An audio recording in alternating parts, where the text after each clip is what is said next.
I'd forgotten. I'm going to restart again. I'd forgotten to record this screen. Yes, we are still few.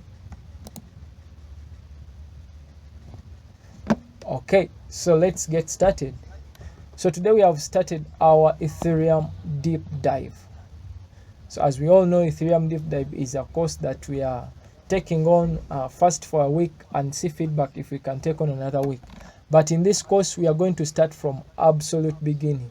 What do we mean? We are going to start from someone who knows nothing about Web3 and is eager to learn. So that's the assumption we have taken. So for this, we have chosen to start from learnweb3.io. Now, I have been a person who has done a degree of learnweb3.io in Web3 in Ethereum, and I think this gives a very huge opportunity for us to really dive deep. So when you go to learnweb3.io and you go to those three dots, you can come here and also go to the degree. There is lessons, there is courses and degree. Under degree, there is Ethereum degree. Under this degree, there is Ethereum degree. So in Ethereum degree, this is how we get started. So the first, there is freshman, and we are in the freshman. So to get started as a Web3 developer, we need some background knowledge of Web2. Whether you are interested in creating smart contracts, dev tooling, protocol level development, AI image generation, or anything else, there are a lot of topics that have existed for decades that are still highly relevant and useful. A large part of what you would like to do today, if you are reading this, is learning how to build on top of web technologies, things that a user can access through our browser. In this lesson, I'll go over a few key terminologies you will definitely come across as you begin your journey. Okay.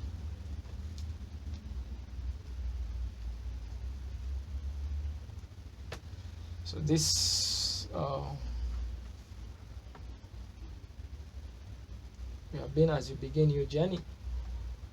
So front-end technologies. What is a front-end? A front-end is the interface with which a user interacts on the web.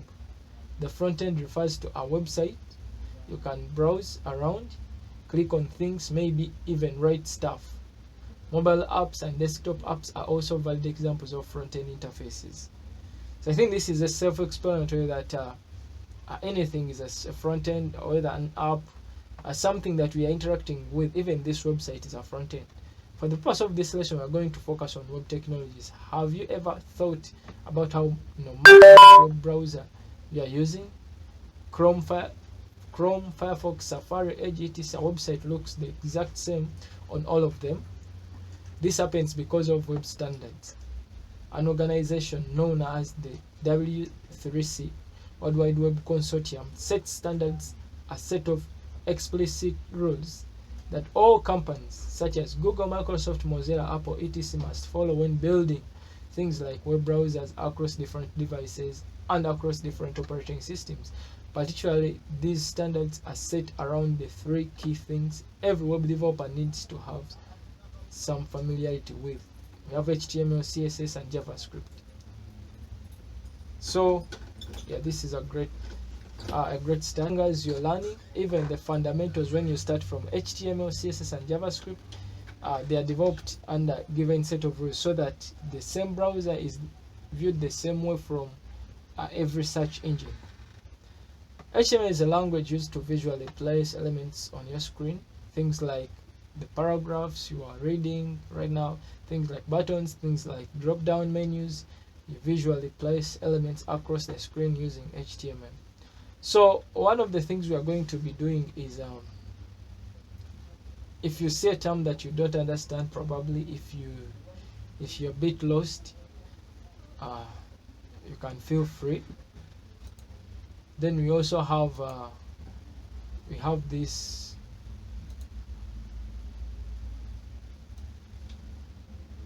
place, riseup.net decentral code. Let me increase so that it is visible.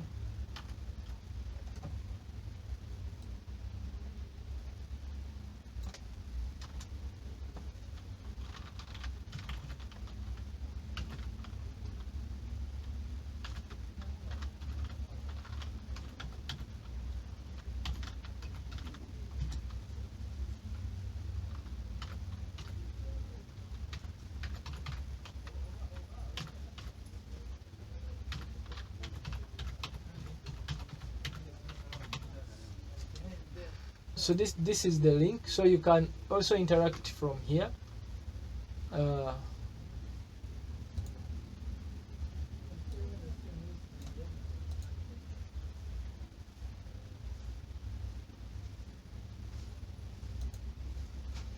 think it is visible. Yes, so you can copy that link and send your interactions if you have something to say or to ask. That is a good place, I think. So CSS is a styling language used to add styles to your own custom flair to these elements. By default, HTML elements look boring on plain. Remember those old 90s? Is there someone getting those 90s websites? Yeah, that was plain HTML CSS. Plain HTML CSS allows you to customize things about HTML elements, such as making a button round instead of a rectangle, changing the font of a paragraph, having some bold text or underlined text, and so on. And finally, to tie it all together, JavaScript is arguably the most important aspect of building on web technologies. It is a fully functional programming language that is used to add real functionality to your website. With HTML and CSS, you can place elements on a screen and make them look nice, but they won't actually do anything. Your button wouldn't actually do anything if you click it. More posts on Instagram will not load as you keep scrolling down, and so on. JavaScript allows you to add real interactivity and functionality to your website. It is without the doubt the language of the web, and you will find most of the lessons here on Learn Web 3 will use JavaScript in one way or the other. A website without JavaScript has no functionality other than letting you look at things certain way. Anyway, going back to the other rules, going back to W3C. The W3C sets standards around how a web browser like Chrome must understand, run, and display the code being written by a web developer using HTML, CSS, and JavaScript. Because of those standards, all browsers across all devices and all operating systems work similarly, and you do not have to worry about it. That's the power of building on web technologies. Unlike building mobile apps, where iOS and Android differ a lot from each other, or how building for Windows is very different from building for macOS or building for Linux, the web allows you to write your code. Okay, web allows you to write your code once and have it work everywhere, and you're going to leverage that. So, Mr. M, are you still on? We have a quiz here. Hello? I'm on. Yes.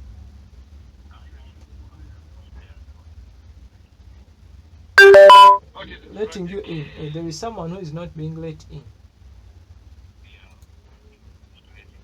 Why? Okay, let me let you in.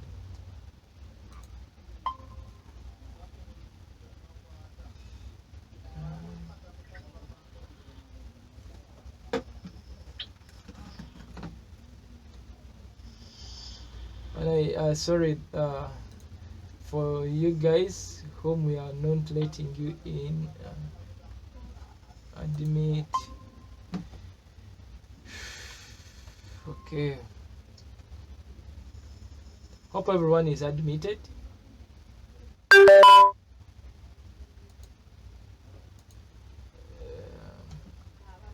Yes, people have been here and they have not been let in. I had started sharing. So as we've said, we are starting from absolute beginning. We have a pad where you can write your questions. So this is the link to the pad. Hopefully it is visible. So you can use that link to write your suggestions, your questions, and so on. Hopefully everyone is in.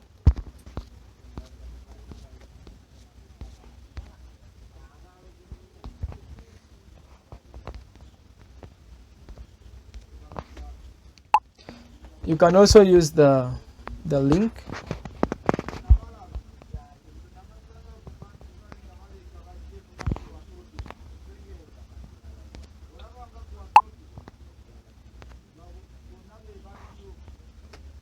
Sorry for a bit, but yes, I think I was not letting people in as I had started.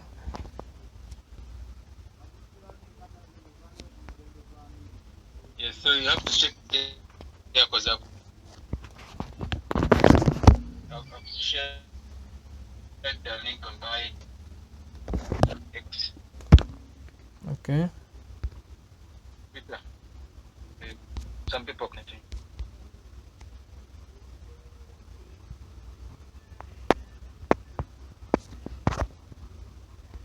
Let's continue. What's up? Guys asking. Let me continue. Let me continue in a bit. I think I really didn't let in people and people were there stuck. So the link, let me share here also the link. So you can copy it from here and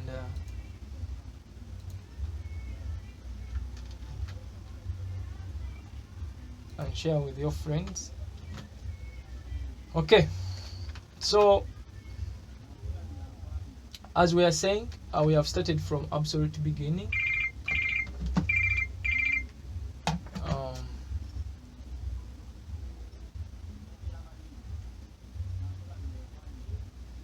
There are very many people who want to join the call. Mr. Jova, next time you help me handle people joining the call, because I'd started and people were still asking to let them in. Okay, hopefully everyone is joined. Please, if you see that somebody is asking to let them in and I've not let them in, you could help me out. So we started from absolute beginning. We've started from a position where somebody knows absolutely nothing about Web3. So we started from the start of the internet, and we're looking at the front-end technologies, mainly like what you see the browser. You see this is a front end, the interface with which a user interacts on the web. So we've been looking at the front end mainly, and not anything Web3 yet. So for those who are in, yes. So I'll have some questions here. One is, what is a front end? Can anyone guess what a front end is? This is an interactive session. So what is a front end? One, we have the part of the website or application that users interact with directly, the part of a website or application that runs on a server and inaccessible to users, a programming language that is used to build the website or application, the database that stores personal user information such as this. So Mr. Emma, what do you think? What's the front end from the above proposition?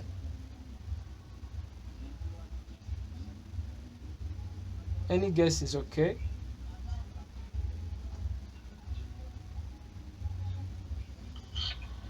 It is a programming language Mhm. that is used to build a website or application.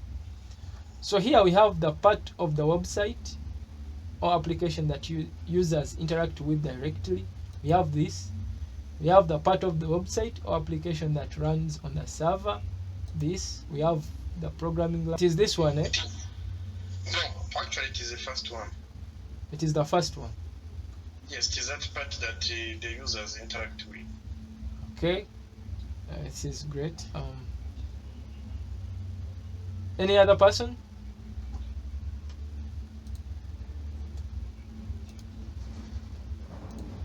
Okay. Very many people to admit. Those who really asked to come in, I'm very sorry. I was not looking at this, but yeah, the front end. Let me remove this. So the front end is this first one, the part of the website or application that users interact with directly. So then we go to the back end. Okay. So the back end is that part of the website. Hopefully I've brought in all. Okay. The back end is that part of the website of a software that allows it to operate and cannot be directly accessed by the user. So most private data, business logic, data processing, it happens on the back end. And the front end is to provide a visual representation of that data. For example, consider Instagram. Instagram has billions of photos, videos. Some of the photos are posted by private accounts for photos that only people who follow the private account can see and anyone else cannot. The filtering of photos required for Instagram to show you your feed on the timeline versus what they actually have available to them happens on their back end. It is important that the back end is not directly accessible by users because otherwise private data can be leaked. Okay. I think we all have an idea of a back end. So backend services can be written in a variety. Okay, someone wants to join.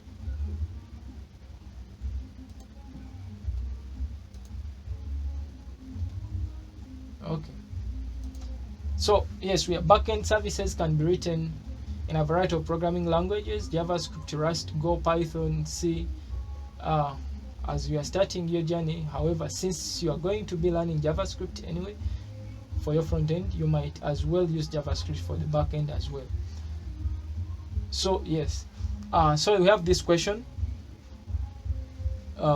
what is a back end?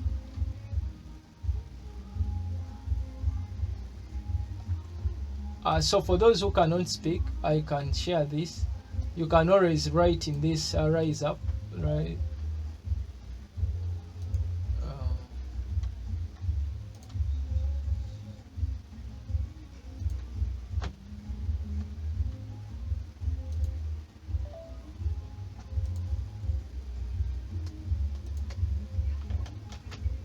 So that is it. And then if you want to share the link, the Google Meet to your friends also.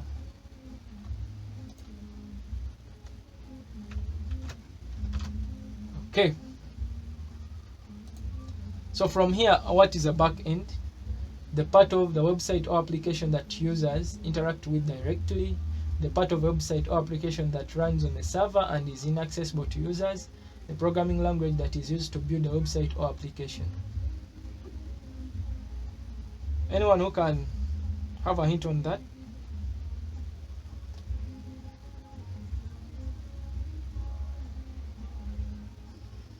I think option 2. Option 2. Part Option of 2. the part of the website or application that runs on the server and is inaccessible. I think yes, that is it. Thank you for that. So setting up for success. As a new developer, it is easy to get intimidated. By the way, this setting up for success, I will share with it, but this is just to tell you that don't get intimidated. Everything is okay. So are you ready to start your journey? I think yes. Oh hell yes, anything. Let's do it. Okay, so these are, I started with this so that I do not take any assumption. So we've started with learning the front end, the back end, and this is a freshman course on learnweb3.io. So I want to go to the next, because today we must go until at least we create something with within the Ethereum ecosystem. Okay. So now we can go to what even is blockchain, and we go through it quick.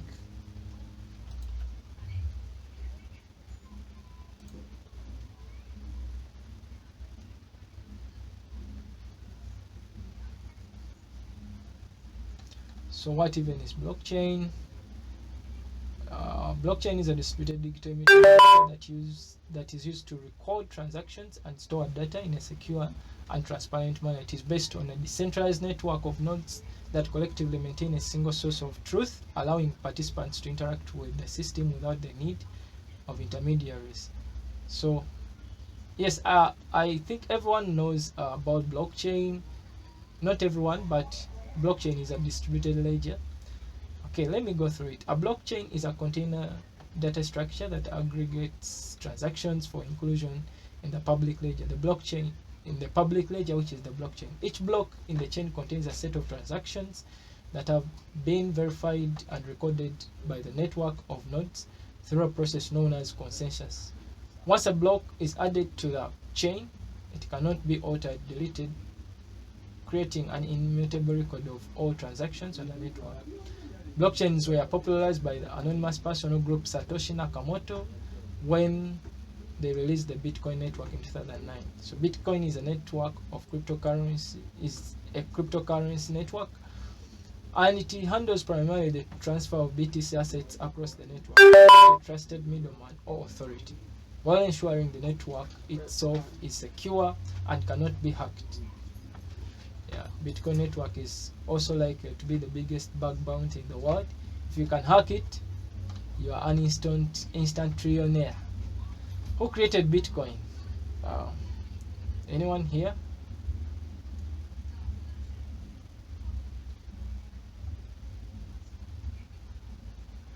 Hey,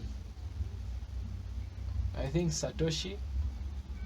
So over time, this design of Bitcoin inspired blockchain networks like Ethereum. We'll be learning a lot about Ethereum in the coming years. What is a blockchain? So from this question, what is a blockchain? If you are part,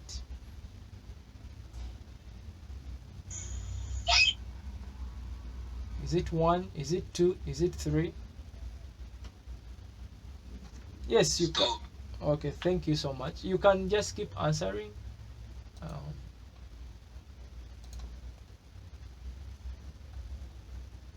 Okay.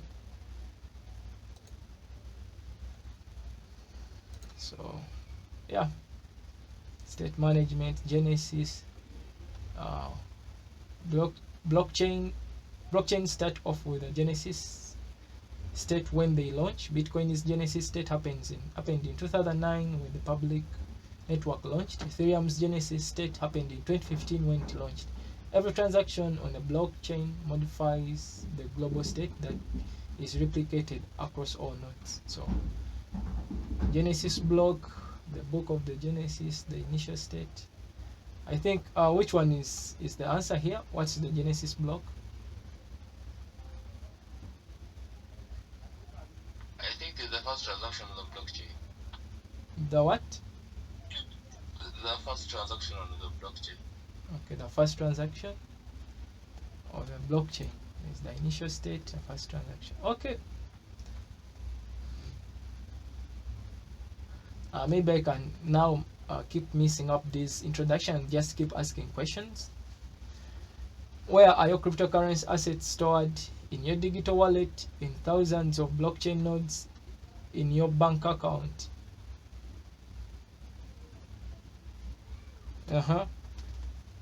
Who can take on that?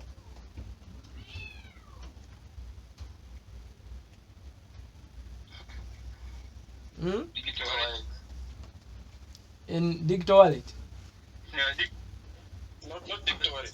Uh-huh. it's a digital wallet. No, the digital wallet just holds keys. Which one is it? Which one? The nodes. Because there is No. in your digital wallet in thousands of blockchain nodes in your bank account. Sam is saying this. It is in your digital wallet. No. Hey, which one? Which one? Yeah. I think it is the digital wallet because Mm. you were talking about the keys for the what? Because now the keys are for the what? For the tokens you have. Maybe it would be private key for an Ethereum asset token. Okay. So for me, Yeah, so on, I'm also going with in thousands of blockchain nodes, but we shall be, yeah, they will rate us right away. What is a miner? Because the digital wallet just stores like just a record of yours, but the assets are stored in the nodes. I think, I'm not sure. What is a miner? A node responsible for verifying and auditing transactions.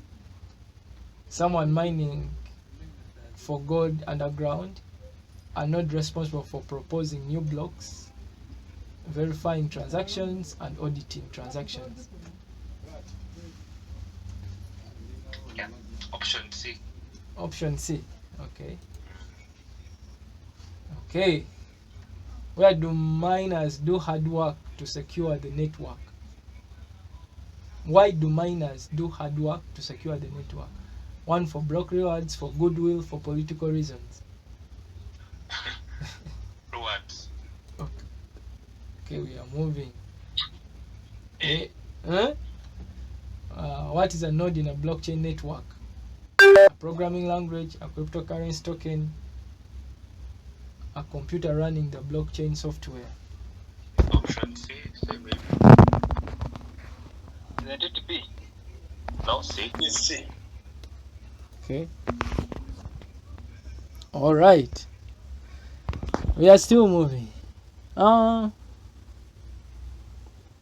What does P2P mean? Peer-to-peer, product-to-product, password-to-private key.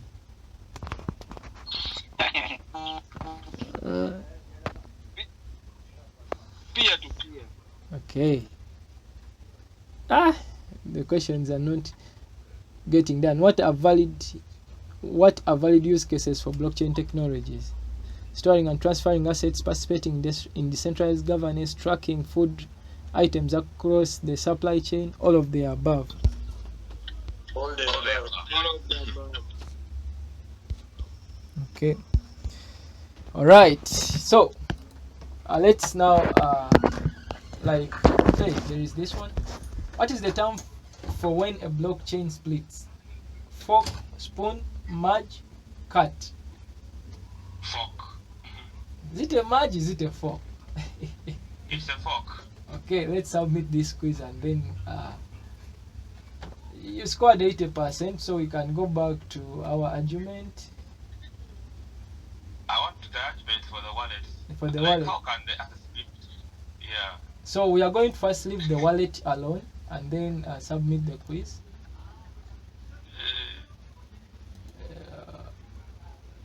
You scored, keep trying, scored 80%. So now let's try the other option of where is the wallet? In 1,000, and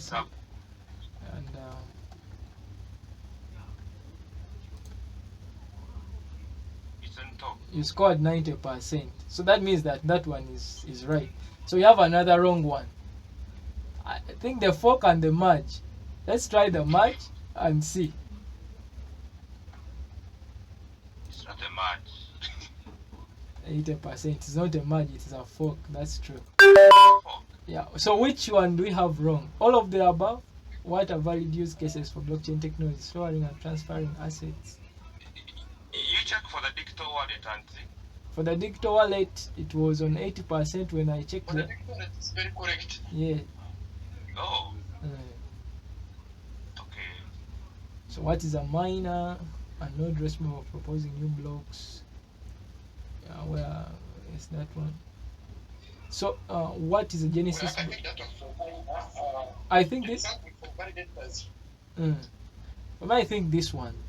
What is a Genesis block? The initial state of the blockchain, not the first transaction. Should I try that? Yeah, it is. Yeah, it is. It is the initial state of the blockchain. Okay.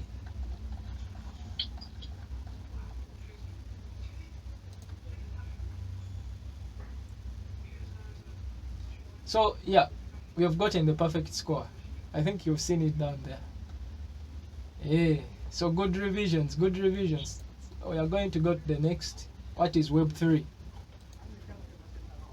This is interesting. Wow. Thank you for interacting. It is interesting, surely.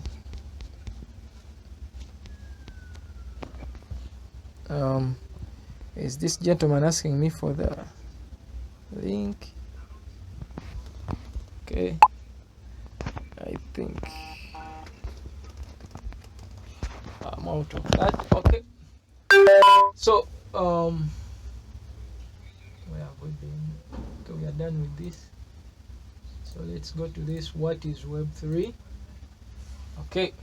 So I think for these terms, as always, we are going to just keep interacting with the questions. Then we feedback. Should I read through, or I think it's better because this one is talking about Web 1, Web 2, and Web 3. But here we have a question. Web 2 applications tend to be centralized. True or false?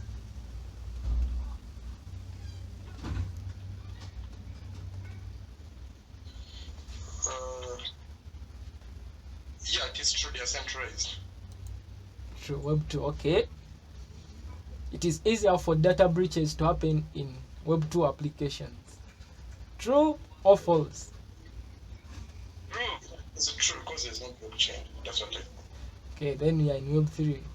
Web 3 does not require permission to enter. True, false? True. True. Okay, Web 3 applications tend to be centralized. False. Okay. False. Web 3 applications tend to be distributed. Yeah, true. Okay. Web 3 does not require trust on a central authority. Very true. Yeah, but if you're running fast and you're asking how does that come about, you can speak out. Eh? You know, sometimes can be a bit confusing to some people. So Web3 is open and inclusive for all. True. True.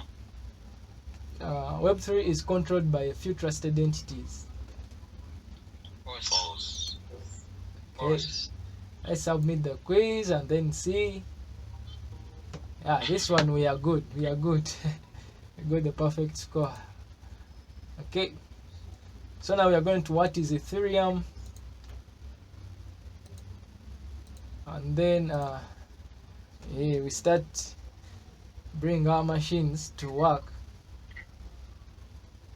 You know, there's someone. Okay. Admit all. In case you see any pop-up that is asking me to admit someone, you please let me know. I've annoyed very many people over here.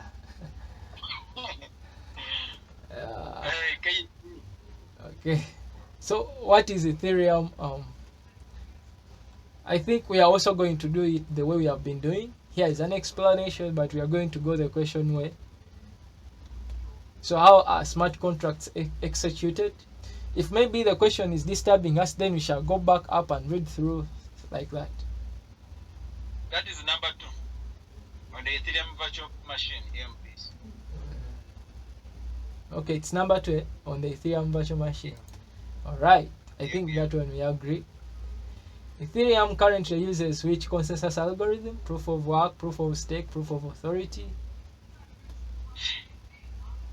This code here.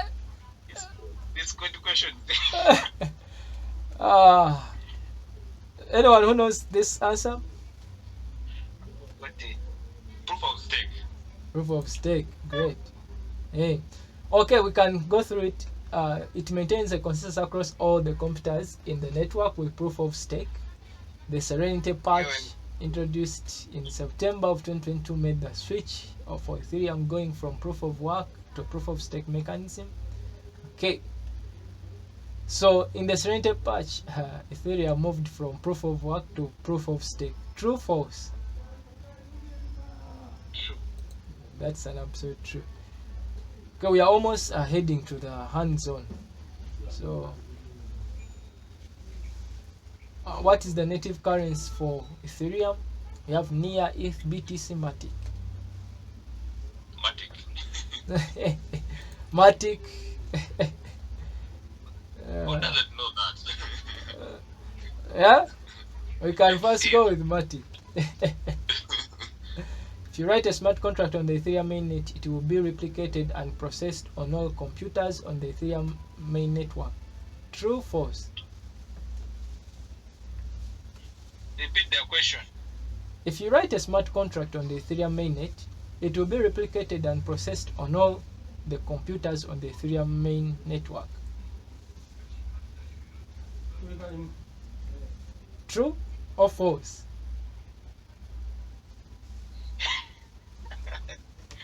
Yeah, true. It's true. True? Okay. Okay, that's good. You can create your own ERC20 token without the permission of Ethereum. Yeah, of course, it's true. It's open. Okay. So I think we can. Which statement best describes proof of work?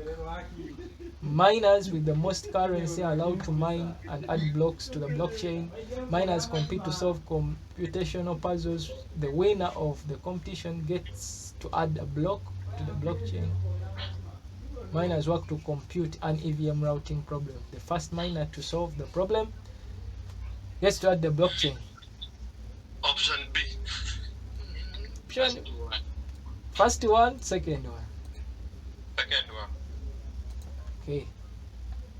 Going with the last one. Going with the last one. Yes. Whose block time is shorter? Bitcoin, Ethereum.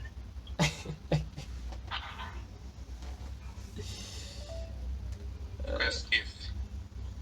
Okay. Must be the Whose block size is bigger? Bitcoin, Ethereum. Bitcoin. Okay, let me first submit. 77%. Can first rectify the Matic.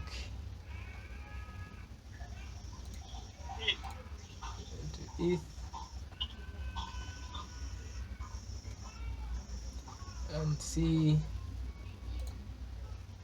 88. So then we have here, I think first take the second one.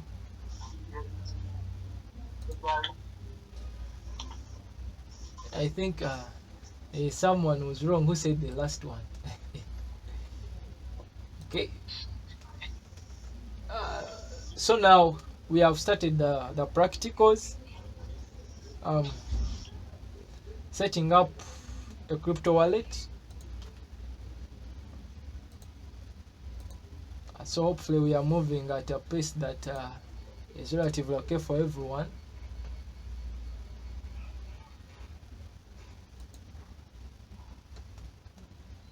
Okay, no one is asking to come in. So here I think we are going to set up a wallet. I'm going to set up for the PC, but people will set up for the phones, and yeah. We have a question. What is an address? An address represents a cryptocurrency. An address represents your account on the blockchain. An address represents your crypto balance. So which one do we go with?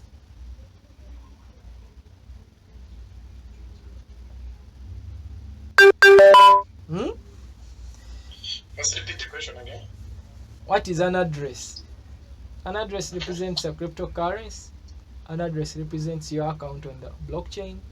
An address represents your crypto balance. I go with your account. This B or B. That Go with B. okay. Which of the following is an Ethereum address? We have A, B, and C. Okay. So what are private The keys? 0x. What are private keys? I think we can go through what is a private key for the sake of its fragility. A private key is the counterpart of an address. Each address has an associated private key. As the name suggests, though, this is meant to be kept private and not shared with anyone. You can think of it like a password, a really strong one that contains a bunch of letters and numbers that allow you to prove ownership over your address. Anyone who has the private key has access to make transactions from your address, i.e. send money from your address to theirs. If you think of your address as a username for your account, the private key is its password. Therefore, sharing your address is okay, but never ever share your private key. I've been a victim of this. Or someone might steal your funds and then nothing can be done about it. Yeah, so I read it because of the consciousness that it carries. What is a private key? Hmm? We've all been in the same position, not you alone. What is a private key? A private key is like a strong password for your account. Private key is another name for an address. Private key refers to a crypto wallet. Hey, okay. Caution! Since blockchains are decentralized, there is no forgot password option. If you lose your private key, you lose access to your account. Similarly, if someone steals your private key and steals your funds, you cannot do anything about it. It is very important to keep this private key safe. Developers often use private key. Okay. What should you do with your private key? You should share your private key with everyone. You should share your private key with only your friend and family. You should never share your private key with anyone. Yeah, it with your girl. Your friend and family? Also, she. That's a seed phrase. What is a seed phrase?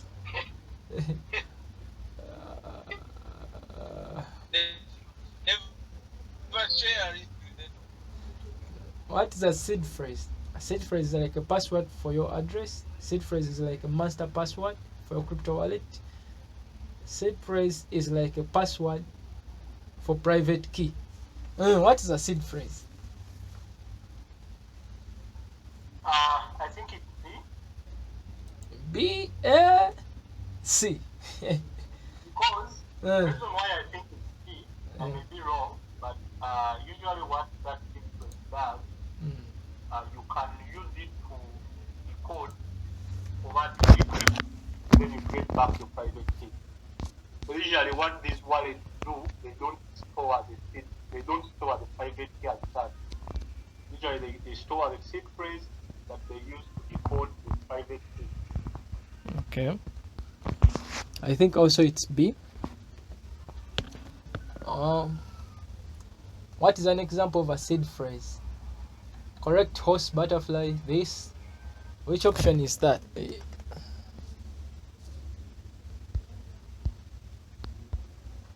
the last one. The last one. Okay. Yeah, we are moving. What is a crypto wallet? A crypto wallet manages your seed phrase. A crypto wallet manages the private keys associated with your address. Crypto wallet manages your crypto balance.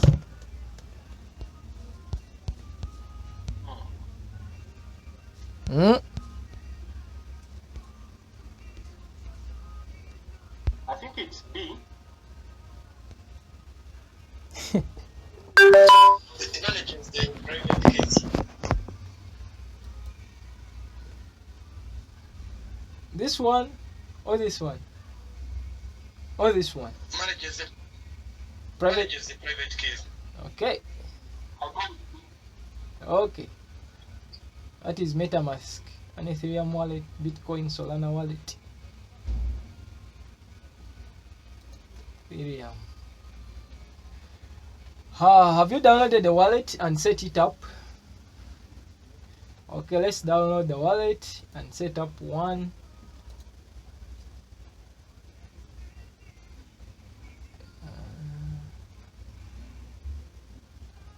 Hopefully everyone here has a wallet. Yes.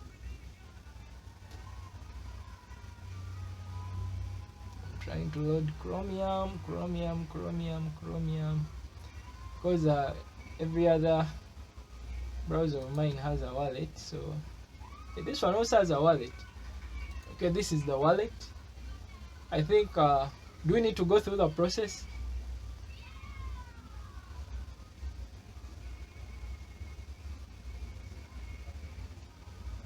I thought Chromium doesn't have a wallet, but I don't know when I downloaded this one. Okay, we could just go through the simple process.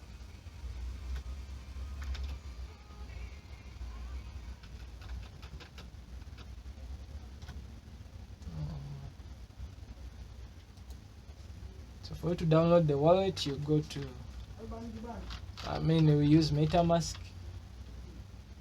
and then install it as an extension.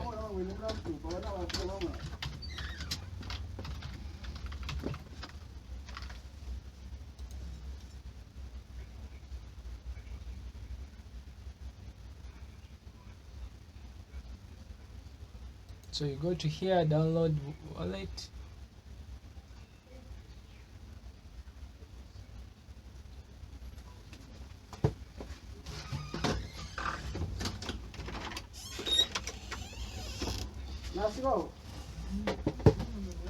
So you choose your browser, Chrome, Brave, any, and then you click on it. You download. Okay.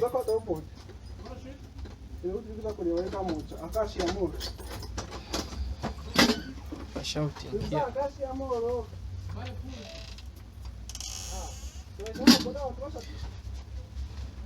And then once you download it and you install, you see the seed phrase phase. Then you have your MetaMask. When you have it, you come here and then you pin it so that you can easily go to it.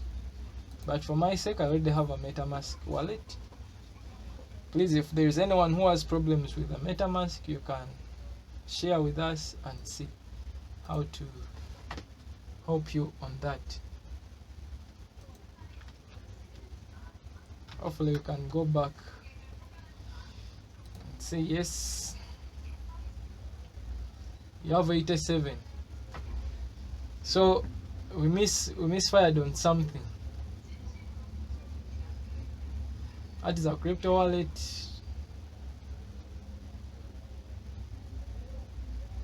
I think both of these.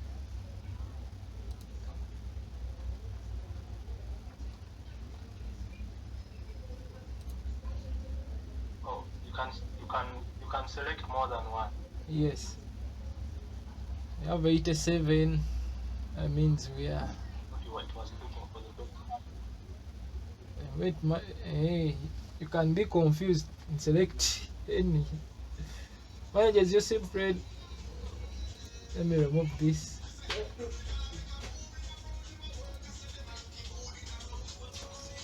I think now I don't know about that. I think let me first leave that alone. What is a seed phrase? Master password. This one we are going to leave it there because all questions are confusing.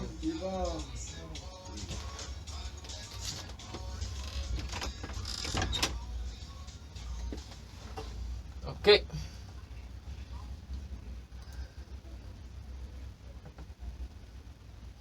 So we are getting into hands-on. We are going to only do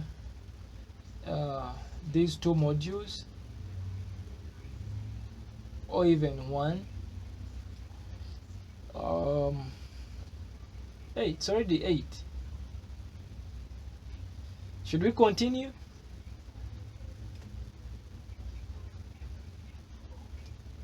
Because the introduction to Solidity is also a solid, of course.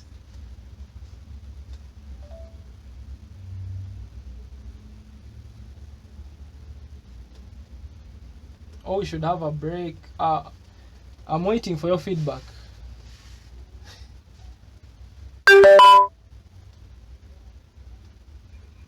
Yes?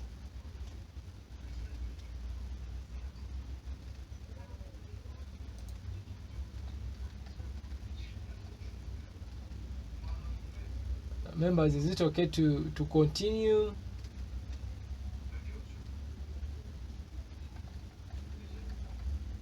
If there is no feedback, I think I'm going to continue. Mr. Emma, what do you think?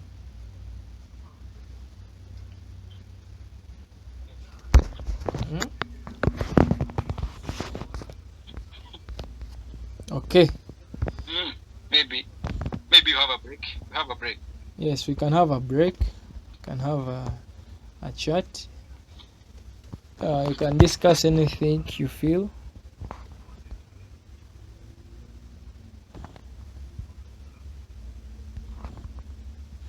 It has been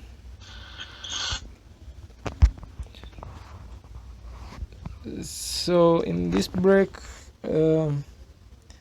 There is a. I think you can. Yes. The question from the other guy who was some guy had a question about where the crypto assets are stored. When was they're stored in a private wallet? So I think maybe you can use this break to answer his question. Okay. Yeah. You first give us your view of it.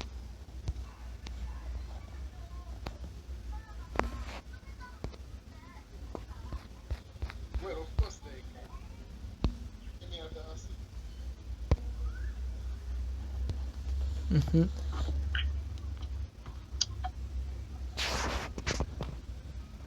Yeah, breaking a bit.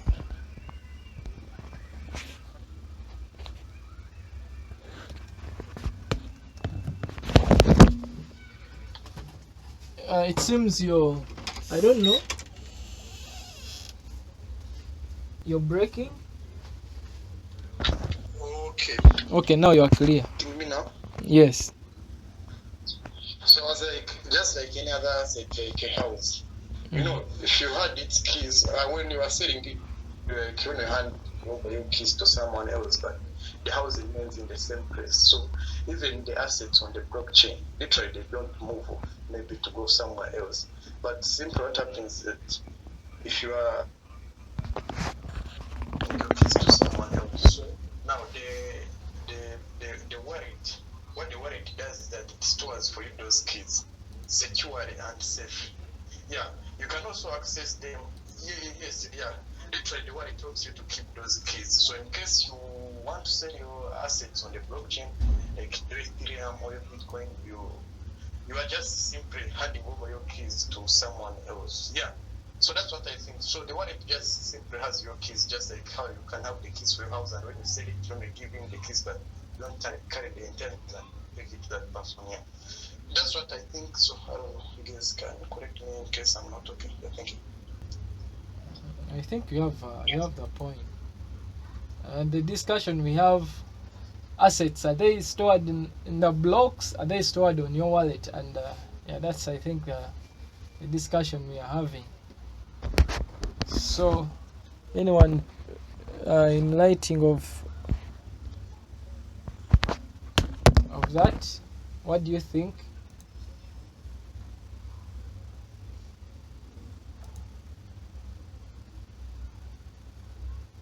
I think you had a good explanation. So since we are also in a break, let me just pass this announcement. Mr. Brian and the FVM community have prepared the hackathon this Saturday. Yes, as we are going through, you can read through on how to develop data DAOs. I've put the form in the what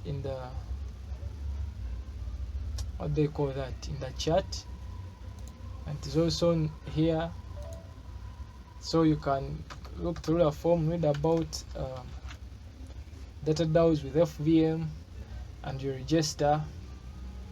Yeah, you can also join this. We have a Decentracode Telegram channel.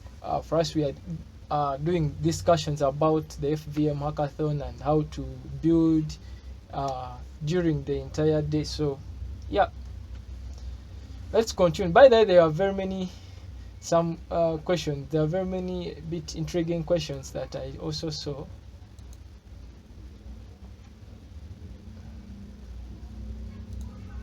Let me see if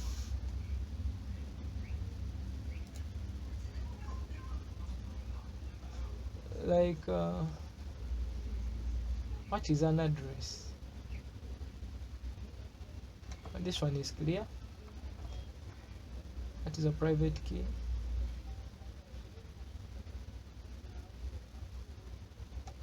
That one is clear.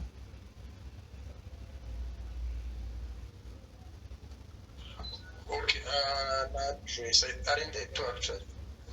Oh no, I think actually it's one. Sorry, isn't it like a public address, like a private keys on? Is it an address? Can sort it for me, I think. An address, An address represents a cryptocurrency. Your account on the blockchain. I think your account on the blockchain for this. Now I don't know an address. The question you've asked, is it a public key, private key? I think an address is the entire thing. Is your public key is what many people refer to as an address. I don't know, but I think it is that. So you could correct me in case of any misconception on that.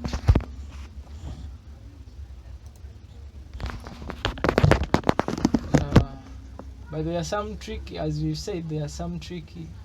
We are going to start at 2015. We are going to review. There are some tricky questions on setting up a wallet. Let me bring back this.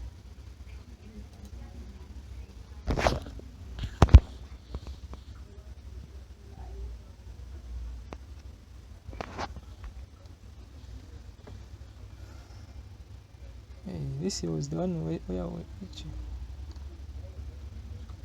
because we failed to score 100 on this. I think it is the same as this one.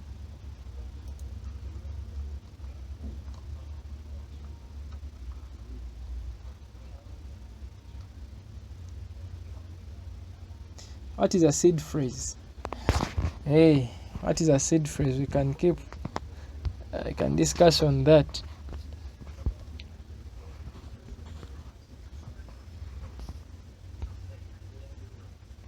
What do you think a seed phrase is? Because I think it's like a password for your address, master password for your crypto wallet, a password for private key. But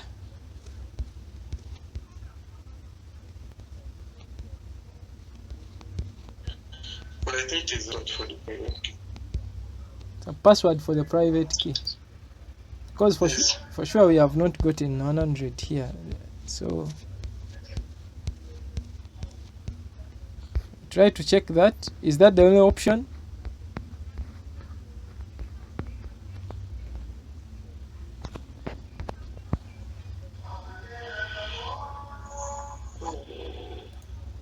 Okay, I think it's the only option codes now.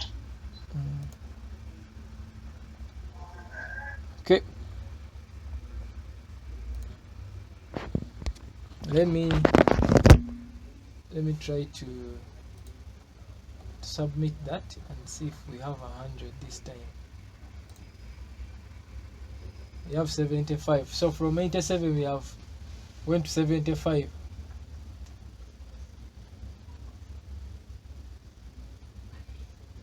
I think it is still master password. Let me still go with master password for now. you're still on 87. There's also a big argument here. What is a crypto wallet?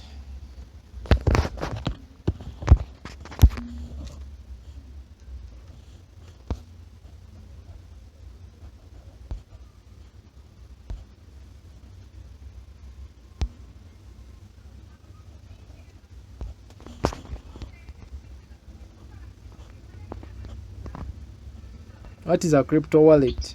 Let me see. Well, okay, I'm on my phone, so you can read through as I cannot see. Okay, let me read through. Crypto wallet manages your seed phrase. Crypto wallet manages the private keys associated with your address. Crypto wallet manages your crypto balance. It's as if all of them are right.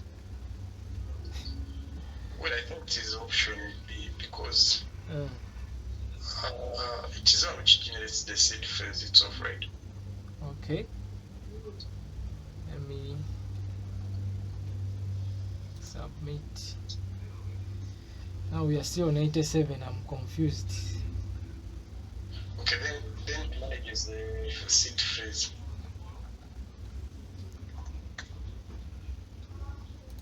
Manages the seed phrase.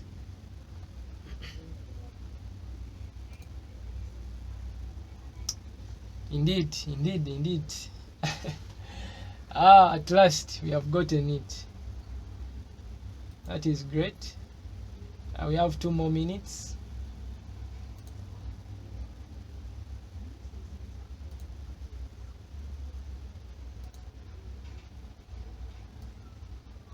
So those I've been sharing a few links for Mr. Brian has prepared something for the FVM this Saturday. I've prepared the Google form for registration, and I'm also leading a sort of a cohort, so we always discuss in the central code. Yes, I've shared the Telegram channel for the central code. You can join there, and we learn, we share, so that by Saturday we can go for that hackathon. Maybe some people in the team can pitch and be part of those that are really making great impact. Never know, we could win some prizes. But I've shared in the screen. You can also click on that pad and then come here, because this is more clear. You can also write and also share. You can also share your feedbacks here, in case you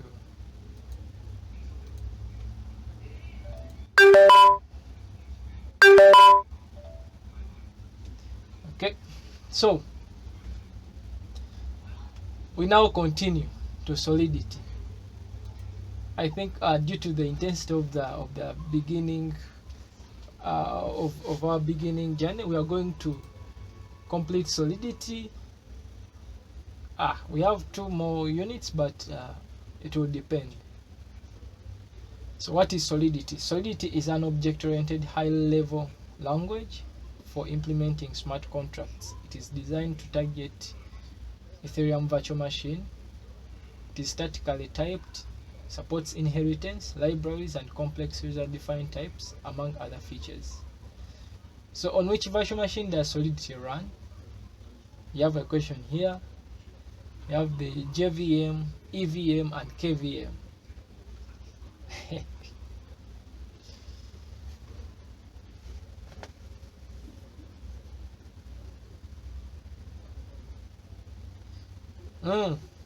Are people getting tired?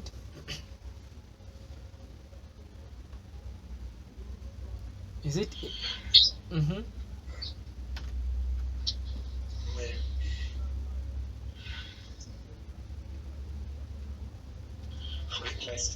For me, it must be pure guesswork. Maybe it is EVM. It is EVM. Yeah, but it's guesswork. I have no knowledge about it. Okay. So it is good that now we are learning. So Solidity runs on the Ethereum virtual machine, known as EVM. Alright? Wow. Yeah, so you're right about that. So Ethereum is a programming language used to program smart contracts. It's like JavaScript, but yeah, we are going slowly by slowly. I think this is a very good course to just go through the entire thing. So building in Solidity. So initializing a smart contract, we have Pragma, Solidity. So this is how we initialize smart contract. So the easiest way to start building on smart contracts is to use IDE. Let me launch one here, Remix IDE. So when you go to remix.ethereum.org, let me also put it in the. So on ethereum.remix.org, you can just launch straight away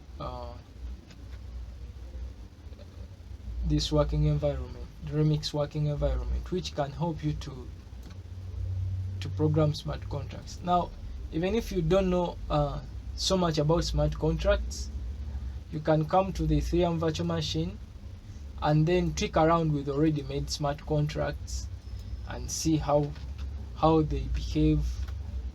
You deploy some smart contracts, like as long as you know the deployment state process, and then you start intriguing yourself around it. You have to take caution that smart contracts, of course,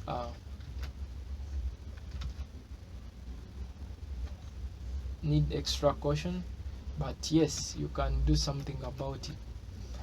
So when you open up Remix, if you have any, it looks like this. If you have a computer, let me try to make it big.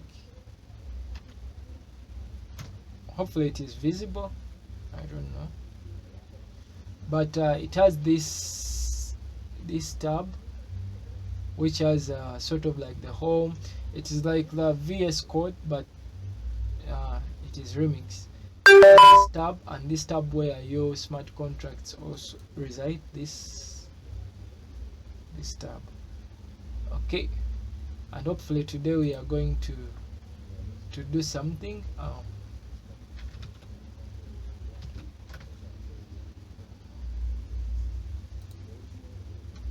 So this is an example of initializing a smart contract. You must have that Pragma Solidity and give a Solidity version. So we go from 0.8, 0.19, 0.20, 0.8, 0.21, like that. So this is where you start to create your smart contract, like contract hello world. So this is like kind of taking us through how to create a smart contract. Variables and types in smart contracts. So there are 3 types of variables in Solidity. You have the local, you have the state variables, you have the global variables. So the local variables declared inside a function are not stored on chain. State variables declared inside a function are not stored on chain.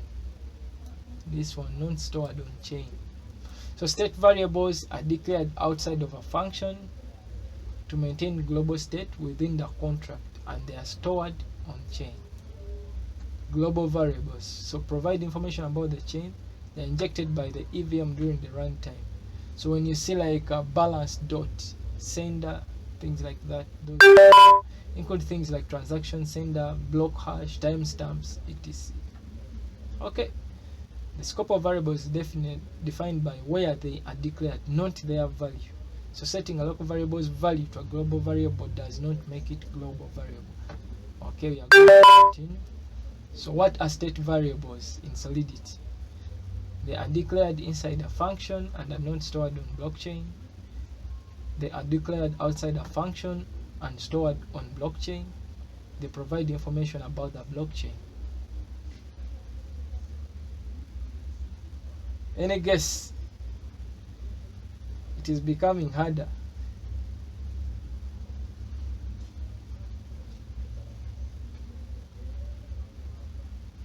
Okay, so from what we have read above, I think state variables are declared outside a function and stored on a blockchain. Okay, so here this is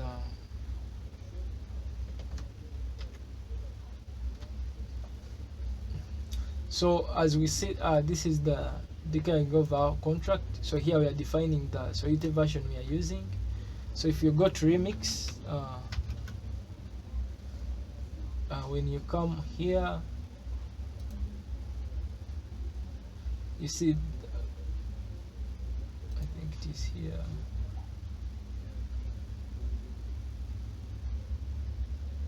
Remix.id. So when you come here, you can see the real, we have 0.8.23. These are the Solidity versions. So there are many. So depending on the smart contracts you have deployed, you have to choose the corresponding version while deploying. Okay, so these are the examples of variable types. So where we have the state variables. Okay, we can read through. State variables. uint stands for unsigned integer, meaning non-negative integer. Different sizes are available, e.g. uint 8, uint 256, from 0 to 2 to power 8 of 1, 0 to 2 to power 256 of 1. Public means that the variables can be accessed internally by the contract and can also be read by the external world. Okay, so we have this public both internally and can be read by the external world. Negative numbers are allowed for int types, e.g. int 256 ranges from negative 2 to the power of 256 to positive 2 to the power of 256 minus 1. Okay. Address stands for an Ethereum address. This is an example. Boolean is always false, default value. Okay, so these are examples of state variables, local variables, and global variables.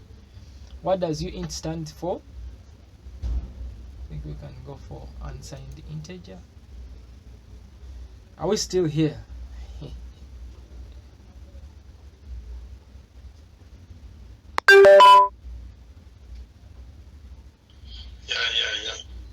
Any new stuff.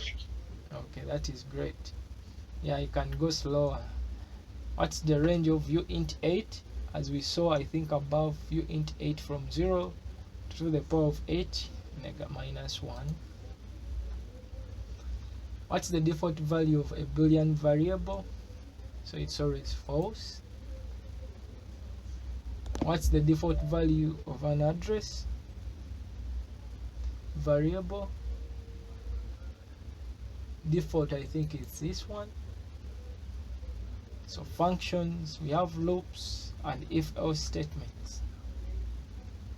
So as we said, you start by defining the compiler version, but above you have to give the license, whether it's MIT if you're starting to create your smart contract.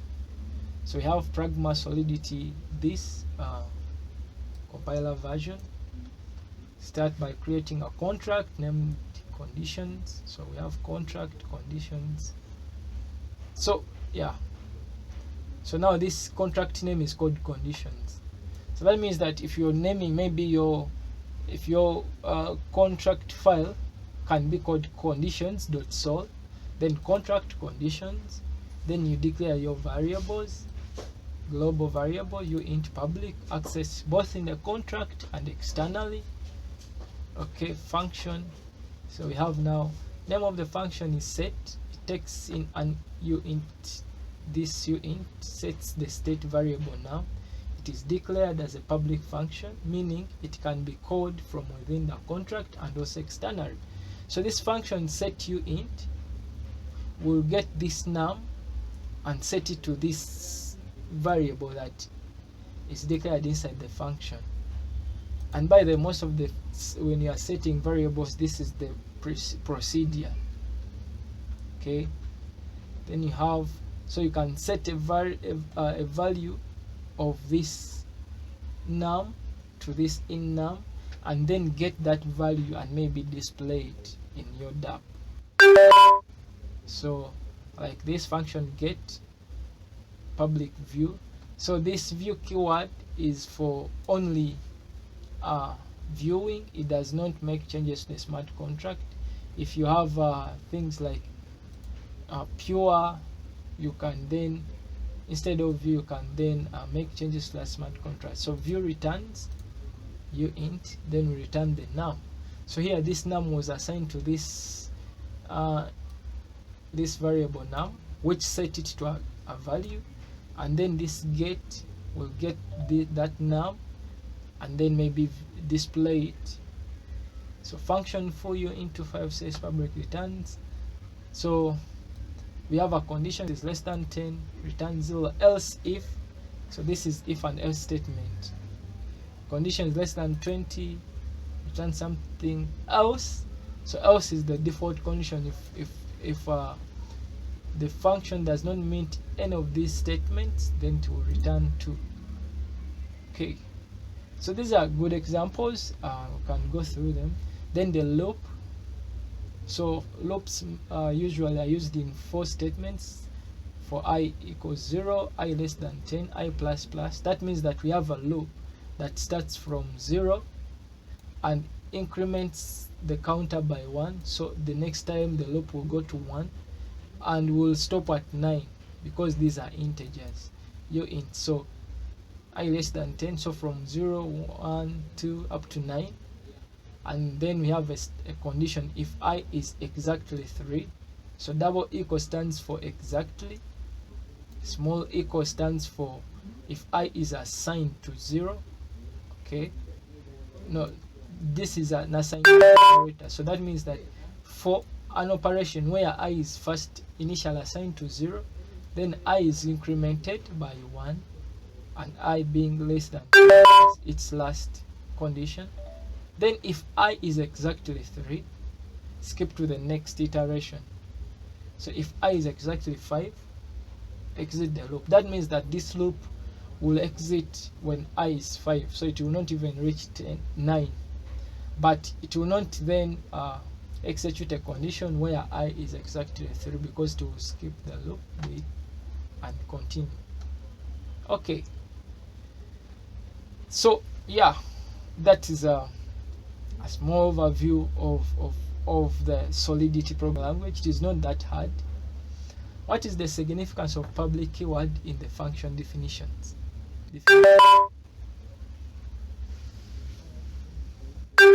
Mr. Samuel, are you in? You could give us you could give us So the question is, what is the significance of public keyword in the function definition?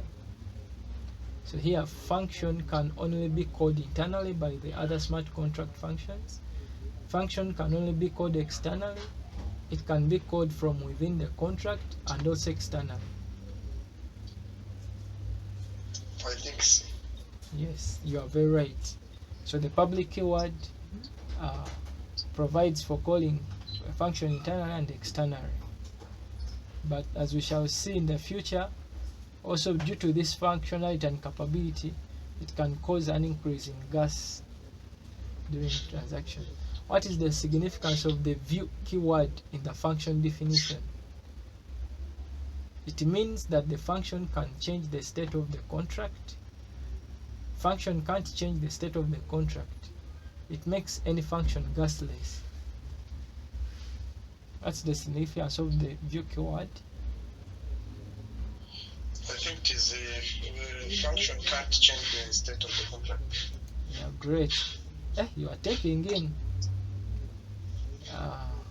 We are almost getting to the end, and I think this will be the last bit of today's session. Okay, we have arrays, strings. So array can have a compile time fixed size or a dynamic size. So we have this pragma, we have talked about it. Contract array, declare a string variable which is public, string public greet equals hello world. Okay, so we have talked about the public keyword. String is a declaration, greet is a variable, where we have stored hello world. Okay, several ways to initialize an array. Arrays initialized here are considered state variables that get stored on the blockchain. These are called storage variables. So this is an array with, because of this, I know that this is visible hopefully. So you int the array signature public array. So you int array 2 has 1, 2 and 3. The first array has nothing. Fixed side variable array, all elements initialized to 0. So when you have you int 10, so if you want to make an array fixed size, you put the value of the number of array to in this square brackets. So yeah, name of the function is get. It gets the value of elements stored in an array's index. Array's index always start from index 0, index 1, index 2. So function get uint I, public view returns. Okay, so we have this get. Said get can't change the state, and we shared view, actually view can't change. So we are going to return an array of I. So okay, I think it's just working with array. Function get array uint memory array public view returns. Of course, now we are seeing these keywords getting more used and more used and more used.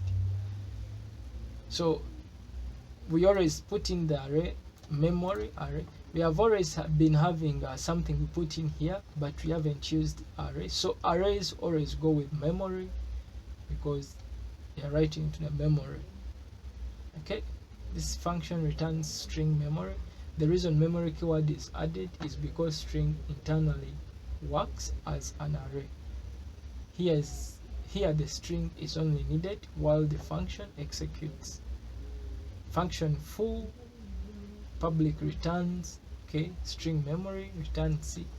Okay, so looking through this code, our intention is to get familiar and look and see how arrays and also generally the code is written. So function do stuff uint I public append to array. If you want to do stuff to array, we have array.push. So if you want to add something, increase the array length by 1, that's array.push I. So we push something to the array. Pop is to remove something from the array. Length to get the length of the array, array.length, array.pop, array.push. This is incredible. Okay, which is the correct function definition for returning an unsigned integer array from a function? Oh god. Function get array uint memory array, yes, public view returns uint memory. Function get array uint memory array, public view returns uint. Function get array uint memory array, public view returns this. Can you guess? Can you guess?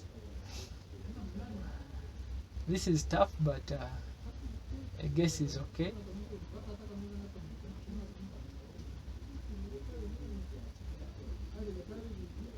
I think this first one. How to get the length of an array in Solidity? Huh?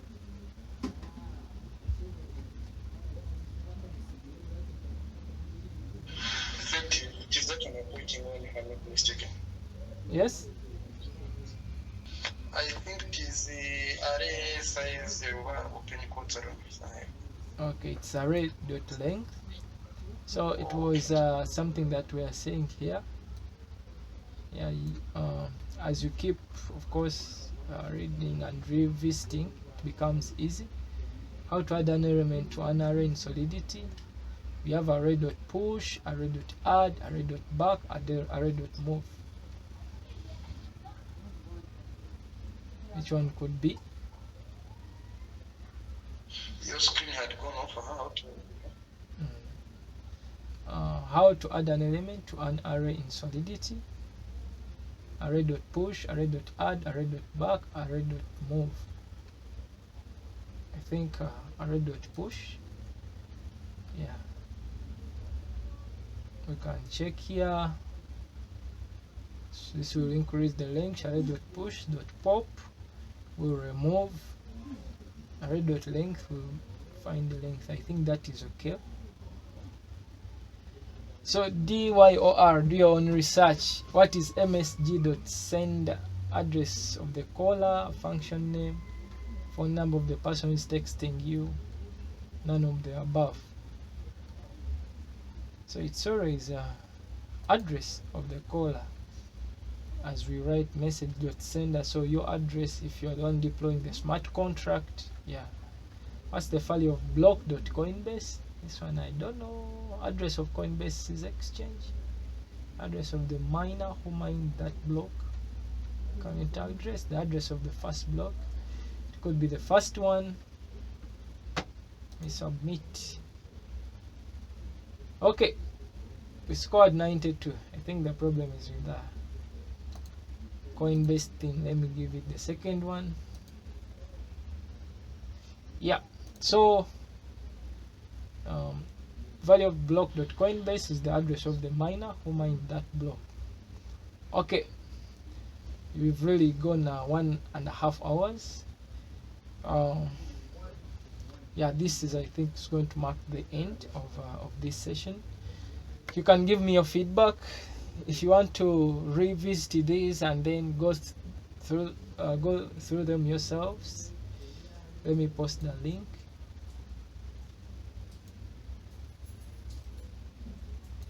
Mr. Samuel, how is this kind of interaction? Well, okay, I think it's a good one because like it just adds on the knowledge. And now we know how to write smart contracts. I've never coded before. Okay. Yeah, so you can also check through these tests on this platform. Maybe in tomorrow's session I might go off the platform or I might continue from there depending on how I will see, because tomorrow we are going to have hands-on. Yes, so tomorrow we are going to have hands-on. I encourage you to carry a PC. We have broken the ice of Solidity. It is not that hard, and even if you have never programmed before, yes, you will enjoy the sessions.